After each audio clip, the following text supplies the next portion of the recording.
Assalamu alaikum dear students, viewers and well wishers. Welcome back to my YouTube channel Easiest English by Shahin Sir. প্রিয় শিক্ষার্থী, আজকে আমি তোমাদের জন্য নিয়ে এসেছি এসএসসি সাজেশন 2024 ইংরেজি প্রথম পত্র। এটি সকল বোর্ডের জন্য। হ্যাঁ প্রিয় শিক্ষার্থী, দেখো আমি যে সাজেশনটা আজকে দিচ্ছি সেই সাজেশনের সঙ্গে তোমরা পাবে একটি সঠিক গাইডলাইন, যে গাইডলাইনের আলোকে তুমি পড়লে অবশ্যই সঠিকভাবে প্রস্তুতি নিতে পারবে এবং ভালো রেজাল্ট করতে পারবে। সেই সঙ্গে আমি বলে রাখি, আমার এই সাজেশনটি 2024 সালের এসএসসি সকল বোর্ডেই শতভাগ কমন থাকবে ইনশাআল্লাহ। প্রিয় শিক্ষার্থী, চলো কথা না বাড়িয়ে শুরু করি আজকের আলোচনা। SSC English first paper suggestion 2024 all board. এই সাজেশনটা আমি আবারও বলে রাখছি, এটা অল বোর্ডের জন্য। তোমরা যে বোর্ডের অধীনে পরীক্ষা দিবে অবশ্যই সেই বোর্ডে 2023 সালে যেটা এসেছিলো সেটা বাদ দিয়ে দিবে। এখানে আমি কিন্তু সালগুলোও তুলে দিয়েছি, তোমাদের জন্য এটা বাদ দেয়া বা মিনিমাইজ করা, মাইনাস করে দেওয়াটা খুবই ইজি হবে। ওকে প্রিয় শিক্ষার্থী, চলো প্রথমে আমি তোমাদেরকে একটি সঠিক গাইডলাইন দিই। আসলে যে গাইডলাইনটা না জানলে তোমাদের প্রস্তুতিটা সঠিকভাবে নেওয়া সম্ভব হবে না। তোমরা অনেক সময় এমন প্রস্তুতি নিচ্ছ যে রিয়ারেন্স পড়তেই আসো, বাকি আইটেমসগুলোর কথা তোমরা কিন্তু ভুলে যাও। হ্যাঁ, তোমাদের এখানে প্রতিটা আইটেম পড়তে হবে, কারণ প্রতিটা আইটেমই মার্কস রয়েছে এবং প্রতিটির মার্কস তোমাকে যোগ বিয়োগ করে এসে 90-95 মার্কস তুলতে হবে। ওকে দেখো, কোশ্চেন গাইডলাইনে গিয়ে আমরা সবার আগে দেখব রিডিং থেকে তোমাদের মার্কস থাকবে 50, সিন প্যাসেজ 1 এখান থেকে মার্কস থাকবে হলো 17। হ্যাঁ, মাল্টিপল চয়েসে থাকবে হলো 7টি প্রশ্ন থাকবে। এই 7টির মধ্যে মিনিমাম 4টি তোমাদের সিনোনিম এবং অ্যান্টোনিম থেকে থাকে। এই জন্য অবশ্যই সিন প্যাসেজ 1টা তোমাকে পড়ে যেতে হবে। কার জন্য পড়তে হবে? মাল্টিপল চয়েস কোশ্চেনের জন্য পড়তেই হবে। এরপর থাকবে অ্যান্সারিং দ্য ফলোয়িং কোশ্চেন। এই অ্যান্সারিং দ্য ফলোয়িং কোশ্চেন আসলে কিছু টেকনিক্স আছে, এই টেকনিক্সগুলো জানলে এটা কখনো কমন পাইতে হয় না, অটোমেটিকলি অ্যান্সার করা যায়, যার ভিডিও আমি আগামী সপ্তাহে তোমাদের জন্য আপলোড করবো ইনশাআল্লাহ। সিন প্যাসেজ 2-এ যাবো আমরা, গ্যাপ ফিলিং উইদাউট ক্লুজ। এখানে নাম্বার থাকবে 5। এই 5 মার্কস পাওয়ার জন্য তোমাদেরকে অবশ্যই সিন প্যাসেজ 2টি প্র্যাকটিস করে যেতে হবে। উইদাউট প্র্যাকটিস তুমি এটা কখনোই ভালো করতে পারবা না। এবার হলো আনসিন। এই আনসিনে থাকবে তোমাদের 5 মার্কস। এখানে আনসিন থেকে আসে ইনফরমেশন ট্রান্সফার। এটা তোমরা সবাই পারো, এটা পড়লেও পারো না পড়লেও পারো আমি জানি। হ্যাঁ, তোমরা অনেক ভালো করতে পারো এটাতে, তাই এটা নিয়ে কথা বলছি না। এরপর আসবে সামারি রাইটিং। এর আনসিন থেকে লিখতে হবে এবং এই সামারি রাইটিংয়ে মার্কস থাকবে তোমাদের 10। দেখো, এই সামারি রাইটিংয়ে তোমরা যদি 10 পাইতে চাও অবশ্যই তোমাকে সামারি রাইটিংটা লিখতে হবে খুব তথ্যবহুলভাবে, এবং সেই সঙ্গে এই তথ্যবহুলভাবে লেখার জন্য তোমাকে কিছু টেকনিক্স জানতে হবে। সেই টেকনিক্সগুলো আমি অলরেডি আমার একটা ভিডিও আকারে আপলোড করে রেখেছি, তোমরা আমার সামারি রাইটিংয়ের ভিডিওটা দেখে নিও। এরপর আসবে matching A, B and C column. এখানে 5টি সেন্টেন্স মেসিং করতে হবে এবং মার্কস থাকবে 5, এবং রিয়ারেঞ্জ 8টি সেন্টেন্স থাকবে। এই 8টি সেন্টেন্সকে রিয়ারেঞ্জ করতে পারলে তুমি পাবা কত? 8। তাহলে দেখো, আমরা যে সঠিকভাবে প্রস্তুতি নেওয়া শুরু করি তাহলে কিন্তু আমাকে প্রত্যেকটি পার্ট অবশ্যই ভালো করে পড়তে হবে। তাহলে সিন 1 পড়তে হবে, সিন 2ও পড়তে হবে। শুধু আনসিনটা খুব না পড়লেও চলবে, তাই না? কারণ আমার সামারিটার একটা ভিডিও দেখলেই হয়ে যাবে, আর ইনফরমেশন ট্রান্সফার তোমরা অটোমেটিক্যালি পারো। তারপর 2-1টা যে কোনো প্র্যাকটিস করে গেলেই হবে। মেসিং এ কলাম, বি কলামের জন্য আমি সাজেশন নিচে দিয়ে রাখছি, আর রিয়ারেন্সগুলো অবশ্যই আমি তোমাদের জন্য এই ভিডিওতে দিয়ে দিয়েছি। প্রিয় শিক্ষার্থী, দেখো এবার রাইটিং পার্ট। এখানে থাকবে প্যারাগ্রাফ। প্যারাগ্রাফে থাকবে 10, একটি মাত্র প্যারাগ্রাফ আসবে। কমপ্লিটিং স্টোরি, এখানে একটি মাত্র আসবে। গ্রাফ আর চার্ট, এখানে মজার বিষয় হলো গ্রাফ আসতে পারে বা চার্টও আসতে পারে। যাই হোক, গ্রাফ আসুক আর চার্ট আসুক, যেটাই আসুক না কেন তোমরা হুবহু তোমরা এখানে 10-এ 10 পাবা। যার একটি ভিডিও আমি অলরেডি তোমাদের জন্য আমার ইউটিউব চ্যানেলে আপলোড করে রেখেছি, তোমরা আমার গ্রাফ এবং চার্টের ভিডিওটা অবশ্যই দেখে নিও। লেটার অর ইমেইল, এইখান থেকে তোমাদের সাধারণত লেটারটাই বেশি আসে। এই লেটারের আমি একটা ভিডিও দিয়ে রেখেছি এবং আমার লেটারের ভিডিওটা অনেক বেশি হচ্ছে ইনফরমেটিভ, এবং আমার লেটারের ভিডিওতে লেটারের ডিউ পার্টে কী লিখতে হবে, অর্থাৎ যে লেটারটা আসবে সেই সংক্রান্ত কিছু তথ্য আমি তোমাদের জন্য ওই ভিডিওতে দিয়ে রেখেছি। তোমরা একবার হলেও আমার লেটারের ভিডিওটা দেখে নিও। ডায়ালগ এবং ডায়ালগ রাইটিংয়ের মার্কস থাকবে 10। আমার এই ডায়ালগ রাইটিংটি অনেক গুরুত্বপূর্ণ একটা পদ্ধতি অবলম্বন করে তৈরি করা হয়েছে, এবং আমার এই ডায়ালগ রাইটিংয়ে অনেকগুলো তথ্য উপাত্তর সংমিশ্রণ ঘটানো হয়েছে, যার ফলে তোমরা কি ভালো মার্কস পেতে পারো। দেখো, এখানে টোটাল মার্কস হলো 50, উপরে গেল 50, এই 50 কত? 100। চলো এবার দেখে নিই সিন নাম্বার প্যাসেজ থেকে তোমাদের কোশ্চেন নাম্বার অবশ্যই তোমরা জানো 1 এবং 2 হবে, অর্থাৎ মাল্টিপল চয়েস অফ কোশ্চেন এবং answering question.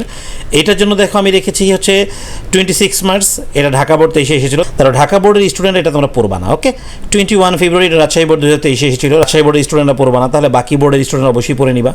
Michael Madhusudan Dutta Dinajpur board 23-এ এসেছিলো। হ্যাঁ, মেহেরজান মাইনুল ইসলাম ইজ এ কোয়ালিফাইড, এটা কুমিল্লা বোর্ড 23-এ এসেছিলো, তারপরে কুমিল্লার স্টুডেন্টরা পড়বেন না, তাই না? Pohela Boishakh Mother Teresa, human can neither change made a, heritage is what we. অবশ্যই তোমরা দেখো, আমি আর একবার দেখাচ্ছি তোমাদেরকে, স্ক্রিনশট করে রাখো।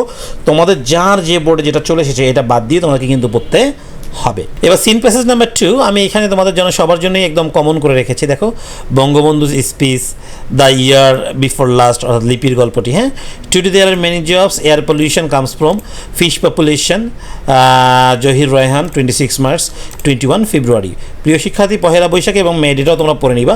তোমাদেরকে আমি আরও একবার বলি, তোমাদের উপরের 5টি সবচেয়ে বেশি গুরুত্বপূর্ণ, তবে উপরের 5টির মধ্যে যার যেটা যে বোর্ডে চলে এসেছে সেটি অবশ্যই বাদ দিয়ে নিবা। ওকে, এবার যাবো আনসিনে। আনসিন আমি তোমাদের সাজেশন দিচ্ছি না, কারণ আনসিন থেকে তোমাদের সামারি লিখতে হয়, সামারিটা অটোমেটিকলি পারা যাবে এবং ইনফরমেশন ট্রান্সফারটা তোমরা অটোমেটিকলি নিজেরাই পারো আমার কাছে মনে হয়। তারপর তোমরা যদি কেউ এই আনসিনের সাজেশন চাও অবশ্যই আমার কমেন্ট সেকশনে জানাও। এবার চলে যাবো আমরা রিঅ্যারেঞ্জে। রিঅ্যারেঞ্জ তোমাদের জন্য আমি মাত্র রেখেছি 8টি। ক্লেস, John Keats, a mad dog, Nelson Mandela, penicillin, the old sailor and marriage gates and idle king Hatim Tai. প্রিয় শিক্ষার্থী, 2023 সালের রিঅ্যারেঞ্জ ছিল না, তাই না?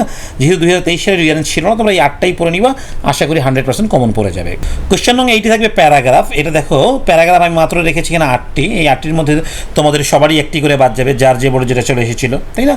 দেখো, ট্রি প্লান্টেশন ঢাকা বোর্ড 23 এসেছিল, traffic jam Mymensingh board 23, railway station Dinajpur board 23, street hawker Jessore board 23, তাই না? এই উইন্টার মর্নিং হচ্ছে Chittagong board 23, tea stall, water pollution এবং এনভায়রনমেন্ট পলিউশন। এই 8টির মধ্যে তোমরা অবশ্যই 7টা পড়বো, যার বোর্ডে যেটা এসেছিল সেটা বাদ দিয়ে। এবার যাবো কোশ্চেন নং 9-এ, কমপ্লিটিং এ স্টোরি। এই কমপ্লিটিং স্টোরি দেখো, failure is the pillar of success, অবশ্যই পড়ে নিবা। Humanity never dies, dividing a piece of bread, অবশ্যই পড়ে নিবা। Who is to bell the cat, অবশ্যই পড়তে হবে। Slow and steady wins the race, হ্যাঁ। ইউনিটি ইজ এ স্ট্রেংথ, বাইজিৎ ডিভোশন টু মাদার। অবশ্যই এই 7টির মধ্যে তোমরা 7টিই পড়ার চেষ্টা করবা এবং 1 থেকে 5 তোমাদেরকে অবশ্যই পড়তেই হবে। কোশ্চেন নং 10-এ যাবো আমরা, ডিসক্রাইবিং গ্রাফ অর চার্ট। আমি অলরেডি তোমাদের গ্রাফ এবং চার্টের উপরে ভিডিও আপলোড করে রেখেছি, যার ফলে তোমরা একটা গ্রাফের ভিডিও দেখলে আশা করি কোনো গ্রাফে তোমরা কোনোদিনও আটকাবা না এবং 10-এ 10 পাবা। তারপর আমি গ্রাফে একটা সাজেশন করে রেখেছি তোমাদের জন্য, খুব উপযোগী এগুলো। The number of internet users or mobile users, Facebook users living below poverty line, export and import mobile and telephone users as a profession, হ্যাঁ, obtain marks in different subjects, literacy rate, population growth rate ইত্যাদি। Okay, তোমরা এগুলো অবশ্যই ভালো করে পড়ে নিবা। Pie chart, এই পাইচার্টের জন্য আমি তোমাদের জন্য একটা ভিডিও অলরেডি আপলোড করে রেখেছি এবং পাইচার্টটা অনেক মজার। হ্যাঁ, পাইচার্টের ভিডিওটি তোমরা দেখলেই বুঝতে পারবে আসলে পাইচার্টের জন্য শুধুমাত্র কিছু ওয়ার্ডস এবং কিছু সেন্টেন্সেস মুখস্থ করতে হবে। 5টি সেন্টেন্স আর 7-8টি ওয়ার্ড যদি মুখস্থ করা যায় অটোমেটিক্যালি পাইচার্ট লেখা যাবে। তারপর আমি পাইচার্টের জন্য সাজেশন করে রেখেছি। দেখো, choice of profession, distributed household income, use of transportation, interest of different subjects, okay, sources of air pollution. Number 11, informal letter অর্থাৎ লেটার রাইটিং। এই লেটার রাইটিংয়ের মার্কস কিন্তু 10। তোমরা মাথায় রাখবা, এই লেটার রাইটিংয়ে তোমরা যদি 10 পাইতে চাও অবশ্যই তোমার লেটার রাইটিংয়ের যে সেন্টেন্সেসগুলো লিখবা, যে ওয়ার্ডসগুলো লিখবে সেগুলো অবশ্যই আনকমন হতে হবে, হ্যাঁ, এবং অর্থবহ হতে হবে। তার একটি ভিডিও আমি অলরেডি আপলোড করে রেখেছি, তোমরা একবার দেখে নিও। অন্য সবার ফরম্যাটের থেকে আমার ফরম্যাটটি একটু আলাদাই আছে। দেখো, importance of physical exercise, importance of reading news paper, importance of learning English, সবগুলো মিলে একটা করা যায়। এবং এই ইম্পর্টেন্সের উপরে মাত্র 2-3টি লাইন যদি বলে দেওয়া যায় ওই ফরম্যাটের সঙ্গে, তাহলে অবশ্যই 10-এ 10 পাওয়া যাবে। ইম্পর্টেন্স অফের উপরে যে 2-3 লাইন লিখতে হবে তারও কিন্তু নমুনা আমি এই লেটার রাইটিংয়ের নিচে দিয়ে রেখেছি। Thank you for nice birthday gift, এই নাইস বার্থডে গিফট আসলে বা হসপিটালিটি আসলে কী লিখতে হবে সেটাও আমার ওই ভিডিওতে দেওয়া আছে, দেখে নিও। ডিসক্রাইবিং সামার ভ্যাকেশন আর describing picnic, what to do after SSC examination আর ফিউচার প্ল্যান, হ্যাঁ, describing Bangladesh and her people, last হচ্ছে congratulating him or her brilliant result আর সাকসেস। আমি অলরেডি এগুলোর ভিডিও আপলোড করে রেখেছি, একটা ভিডিও আছে, এই একটা ভিডিও দিয়ে তোমার সমস্ত লেটারের অ্যান্সার হয়ে যাবে। এবার যাবো হচ্ছে ডায়ালগ রাইটিং। এই ডায়ালগ রাইটিংয়ে দেখো, আমি তোমাদের জন্য যেগুলো ইম্পর্টেন্ট রেখেছি হচ্ছে importance of reading news paper, অথবা ইম্পর্টেন্স অফ লার্নিং কম্পিউটার, অথবা importance of games and sports, অথবা ইম্পর্টেন্স অফ লার্নিং ইংলিশ, অথবা নেসেসিটি অফ ট্রি প্লান্টেশন, অথবা বেনিফিটস অফ আর্লি রাইজিং, অথবা ইম্পর্টেন্স অফ ফিজিক্যাল এক্সারসাইজ, হ্যাঁ, অথবা ইম্পর্টেন্স অফ ফ্যামিলি এডুকেশন, অথবা importance of anything. আমরা দেখবা আমার কিন্তু একটি ডায়ালগের ভিডিও আপলোড করা রয়েছে এবং এই ডায়ালগের ভিডিওটি সংখ্যক স্টুডেন্টস ডাউনলোড পর্যন্ত করে নিয়েছে। তোমরা অবশ্যই দেখবা, তোমাদের অনেক ভালো লাগবে, কারণ আমার ডায়ালগটি অনেক ইনফরমেটিভ। শুধু হাই হ্যালো দিয়ে আমি শেষ করি নি। নাম্বার 2-এ রেখেছি good side and bad side of Facebook. Number 3-তে রেখেছি bad effect of smoking or road accident or illiteracy, হ্যাঁ, water pollution, bad effect of copying in the exam. Number 4-এ প্রিপারেশন ফর এসএসসি এক্সাম। প্রিয় শিক্ষার্থী, তোমাদের সবাইকে অসংখ্য ধন্যবাদ এই ভিডিওটি মনোযোগ সহকারে দেখার জন্য। সেই সঙ্গে আমি আশা করছি তোমরা যদি সেকেন্ড পেপার সাজেশনটি পেতে চাও আমার চ্যানেলটিকে সাবস্ক্রাইব করো, সেই সঙ্গে লাইক কমেন্ট শেয়ার করতে ভুলবে না। সবাই ভালো থাকবে, আল্লাহ হাফেজ।